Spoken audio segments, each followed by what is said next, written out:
അങ്ങനെ കേരളത്തിലെ SSLC+2 result വന്നു. പരീക്ഷ എഴുതിയ കുട്ടികളുടെയും രക്ഷിതാക്കളുടെയും പിരിമുറുക്കത്തിന് ഒരു അവസാനമായി എന്ന് തന്നെ പറയാം. സോഷ്യൽ മീഡിയകളാവട്ടെ മുഴുവൻ വിഷയത്തിലും A+ കിട്ടിയ കുട്ടികളെ അഭിനന്ദിച്ചും അല്ലാത്തവരെ സമാധാനിപ്പിച്ചും നല്ല തിരക്കിലുമാണ്. പക്ഷേ എത്ര തന്നെ സമാധാനിപ്പിച്ചാലും പ്രതീക്ഷിച്ച മാർക്ക് കിട്ടാത്തതിൻ്റെ സങ്കടം പെട്ടെന്നൊന്നും കുറയാൻ വേണ്ടി പോകുന്നില്ല. മുഴുവൻ വിഷയത്തിൽ A+ മേടിച്ച കുട്ടികൾക്ക് അതിനേക്കാൾ കൂടുതൽ ആശ്വാസമാണ് വലിയ വലിയ വിമർശനങ്ങളിൽ നിന്ന് രക്ഷപ്പെട്ടല്ലോ എന്നോർക്കുമ്പോൾ. എല്ലാ വർഷവും പരീക്ഷാഫലം വരുന്ന ദിവസം ഉണ്ടാകുന്ന ആത്മഹത്യാ വാർത്തകൾ ഈ പ്രാവശ്യവും ഉണ്ടായിരുന്നു. ഞാനൊരു വിശകലനം നടത്താൻ ആഗ്രഹിക്കുകയാണ്. A+ കിട്ടിയോ അല്ലയോ എന്നുള്ളതല്ല, മുഴുവൻ വിഷയത്തിലും നല്ല ഗ്രേഡ് കിട്ടാത്ത കുട്ടികളിൽ ഉയർന്ന തോതിൽ നിരാശയും കുറ്റബോധവും ഉണ്ടാവുന്നത് എന്തുകൊണ്ടാണ്? ഒരു മനുഷ്യനെ സംബന്ധിച്ചിടത്തോളം ജീവിതത്തിൽ ആവശ്യമുള്ള ഏറ്റവും പ്രധാനപ്പെട്ട 3 കാര്യങ്ങളാണ് സ്നേഹവും അംഗീകാരവും പരിഗണനയും. ഇതൊന്നും SSLCയുടെയോ +2ൻ്റെയോ റിസൾട്ടിന് അന്നുണ്ടാകുന്ന കാര്യങ്ങളല്ല. കുഞ്ഞായിരിക്കുമ്പോൾ കൂടുതൽ അറ്റൻഷനും സ്നേഹപ്രകടനവും രക്ഷിതാക്കൾ നൽകാറുണ്ട്. പിന്നീട് സ്കൂൾ ജീവിതം ആരംഭിക്കുമ്പോൾ വീടെന്ന ചെറിയ സ്പേസിൽ നിന്നും വലിയൊരു സമൂഹത്തിലേക്കാണ് കുട്ടികൾ കാലെടുത്ത് വെക്കുന്നത്. ആദ്യം സങ്കടപ്പെടുമെങ്കിലും സമപ്രായക്കാരായ കൂട്ടുകാരെയും നല്ല കഥ പറഞ്ഞും പാട്ടുപാടിയും രസിപ്പിക്കുന്ന ടീച്ചേഴ്സിനെയും കാണുമ്പോൾ കുട്ടികൾ ആ സാഹചര്യത്തിന് ഇഷ്ടപ്പെട്ടു തുടങ്ങുന്നു.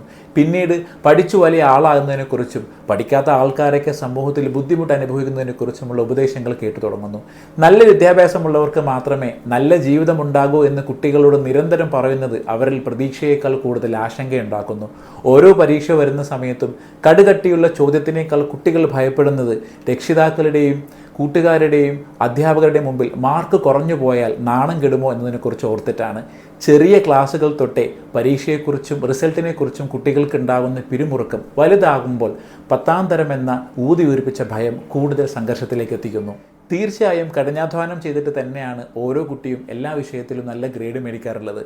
എല്ലാ സാഹചര്യം ഉണ്ടായിട്ടും ഉഴപ്പി നടന്ന് പിന്നീട് പരീക്ഷാഫലം വരുന്ന ദിവസം സങ്കടപ്പെടുന്നവരെ ന്യായീകരിക്കാൻ ഒരിക്കലും സാധിക്കില്ല.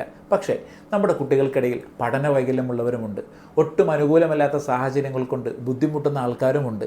നല്ല ആഗ്രഹമുണ്ടായിട്ടും നന്നായി പരിശ്രമിച്ചിട്ടും നല്ല മാർക്ക് മേടിക്കാൻ പറ്റാത്ത കുട്ടികളുമുണ്ട്. പക്ഷേ ഇവരുടെ പരിമിതികൾ മനസ്സിലാക്കാതെയുള്ള അധ്യാപകരുടെയും രക്ഷിതാക്കളുടെയും പെരുമാറ്റം ഇവരെ കൂടുതൽ സങ്കടപ്പെടുത്തുന്നു. അപ്പോൾ പറഞ്ഞു വരുന്നത് സ്നേഹവും അംഗീകാരവും പരിഗണനയും എല്ലാവരും ഒരുപോലെ ആഗ്രഹിക്കുന്ന കാര്യങ്ങളാണ്. പഠനത്തിലെ പെർഫോമൻസിൻ്റെ അടിസ്ഥാനത്തിൽ അത് നിഷേധിച്ചാൽ കുട്ടികളിലെ നല്ല മൂല്യങ്ങൾ ഇല്ലാതാവാനും കാരണമാകും. എല്ലാവർക്കും അവസരങ്ങളുണ്ട്. ചെറുപ്പം തൊട്ടേ അനാവശ്യമായ ഭയം കുട്ടികൾക്ക് നൽകാതെ അവരിലെ നന്മയെ പ്രോത്സാഹിപ്പിക്കുകയും അവർക്ക് എന്തെങ്കിലും പഠന പ്രശ്നങ്ങളുണ്ടെങ്കിൽ അത് കണ്ടെത്തി പരിഹരിച്ചു കൊടുക്കാൻ പൂർണ്ണ മനസ്സോടെ കൂടെ നിൽക്കുകയും ചെയ്താൽ അവരെ മറ്റൊന്നിനും പിന്നെ തോൽപ്പിക്കാൻ സാധിക്കില്ല. ഓരോ കുട്ടികളും വ്യത്യസ്തരാണ്. അവരുടെ കഴിവുകളും വ്യത്യസ്തമാണ്. നല്ല പാരൻറ്റിങ്ങും നല്ല സപ്പോർട്ട് സിസ്റ്റവും ടീച്ചേഴ്സിൻ്റെ അൺകണ്ടീഷണലും കെയറും കിട്ടിയാൽ ഏത് കുട്ടിക്കും അവരുടെ സ്വപ്നങ്ങൾ കീഴടക്കാൻ സാധിക്കും.